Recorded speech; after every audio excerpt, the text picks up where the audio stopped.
A7 न्यूजमध्ये आपले स्वागत। अवैध शस्त्र बाळगल्याने विविध गुन्हे दाखल। पोलीस अधीक्षक श्रीकृष्ण कोकाटे यांनी कायदा व सुव्यवस्था अबाधित राहावी यासाठी हिंगोली जिल्ह्यात अवैध शस्त्र बाळगणारे व शस्त्रासह स्टेटस ठेवणारे इसम यांचा गोपनीय माहितीच्या आधारे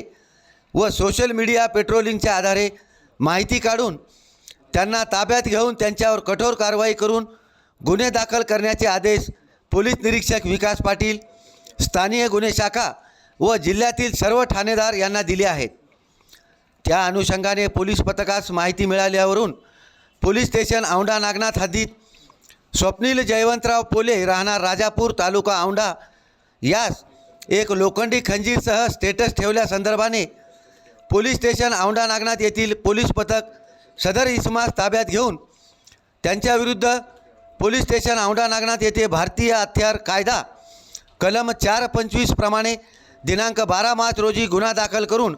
त्यांच्याकडून हत्यार जप्त करून अटक करण्यात आली आहे। त्याचप्रमाणे आखाडा बाळापूर पोलीस ठाणे हद्दीत रावजी उर्फ मारुती कुंडलिकराव पतंगे राहणार घोडा तालुका कळमनुरी यास स्थानीय गुन्हे शाखेच्या पथकाने एक लोखंडी तलवारसह ताब्यात घेऊन त्याच्याविरुद्ध पोलीस स्टेशन आखाडा बाळापूर येथे भारतीय हत्यार कायदा कलम 425 प्रमाणे दिनांक 12 मार्च रोजी गुन्हा दाखल करून अटक करण्यात आली आहे। तसेच हिंगोली शहर पोलीस ठाणे हद्दीत विशाल रमेश काळे राहणार खुशालनगर हिंगोली यास स्थानिक गुन्हे शाखा पथकाने एक लोखंडी तलवारसह ताब्यात घेऊन त्याच्याविरुद्ध पोलीस स्टेशन हिंगोली शहर येथे भारतीय हत्यार कायदा कलम 425 प्रमाणे दिनांक 12 मार्च रोजी गुन्हा दाखल करून अटक करण्यात आली आहे। यानंतर सुद्धा जिल्ह्यात सायबर पेट्रोलिंगद्वारे व गोपनीय माहितीद्वारे अवैध शस्त्र बाळगणाऱ्यांची किंवा शस्त्रासह स्टेटस ठेवणाऱ्यांची माहिती काढून त्यांना ताब्यात घेऊन त्यांच्यावर कठोर कायदेशीर कारवाई करण्यात येणार असल्याचे पोलीस अधीक्षक हिंगोली श्रीकृष्ण कोकाटे यांनी सांगितले आहे। सदरची कारवाई पोलीस अधीक्षक श्रीकृष्ण कोकाटे, अपर पोलीस अधीक्षक श्रीमती अर्चना पाटील,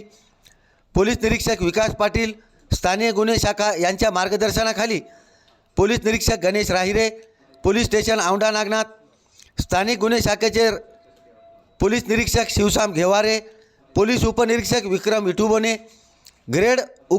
पोलीस उपनिरीक्षक अफसर पठाण, शेख इक्बाल, शेख वसीम यांच्या पथकाने केली आहे।